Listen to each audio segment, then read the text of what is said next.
যদি আমার এই চ্যানেলের শিক্ষণীয় ভিডিও আপনাদের একটু হলেও গুরুত্বপূর্ণ লেগে থাকে তাহলে অবশ্যই ভিডিওটি বন্ধু বা বান্ধবীদের সঙ্গে প্রচুর পরিমাণে শেয়ার করে দেবেন এবং প্রতিটা দিন নতুন কিছু শিখে যাবেন। চলুন কথা না বাড়িয়ে ভিডিওটা শুরু করা যাক।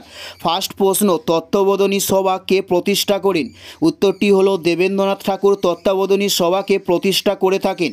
উত্তরটি হলো দেবেন্দ্রনাথ ঠাকুর তত্ত্বাবধানী সভা প্রতিষ্ঠা করেন। নেক্সট প্রশ্ন, মাধ্যাকর্ষণ শক্তি আবিষ্কার করেন কে? উত্তরটি হলো নিউটন মাধ্যাকর্ষণ শক্তি আবিষ্কার করেন।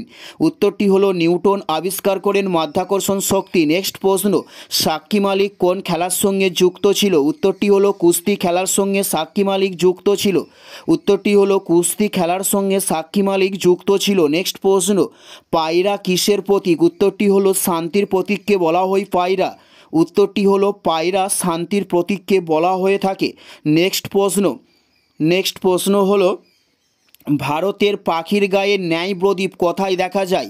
উত্তরটি হলো কৃষ্ণা নদীতে ভারতের পাখির গায়ে ন্যায় প্রদীপ দেখা যায়। উত্তরটি হলো কৃষ্ণা নদীতে দেখা যায়। নেক্সট প্রশ্ন, গ্রিনহাউস প্রভাবের ফলে পৃথিবীর তাপমাত্রা কী হয়? উত্তরটি হলো বাড়ে। গ্রিনহাউস প্রভাবের ফলে পৃথিবীর তাপমাত্রা। উত্তরটি হলো বাড়ে গ্রিনহাউস প্রভাবের ফলে।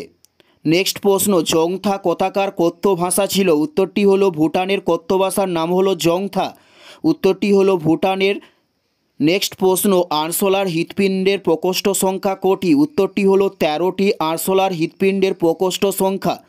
উত্তরটি হলো 13টি আরশোলার হৃৎপিণ্ডের প্রকোষ্ঠ সংখ্যা। নেক্সট প্রশ্ন হলো নীলনদ কোথায় পতিত হয়েছে? উত্তরটি হলো ভূমধ্যসাগরে নীলনদ পতিত হয়েছে। উত্তরটি হলো ভূমধ্যসাগরে। নেক্সট প্রশ্ন, ভারতের বিজ্ঞান নগরী বলা হয় কাকে? উত্তরটি হলো বেঙ্গালুরুকে ভারতের বিজ্ঞান নগরী বলা হয়ে থাকে। উত্তরটি হলো বেঙ্গালুরুকে ভারতের বিজ্ঞান নগরী বলা হয়। এটাই ছিল এই ভিডিওর লাস্ট প্রশ্ন।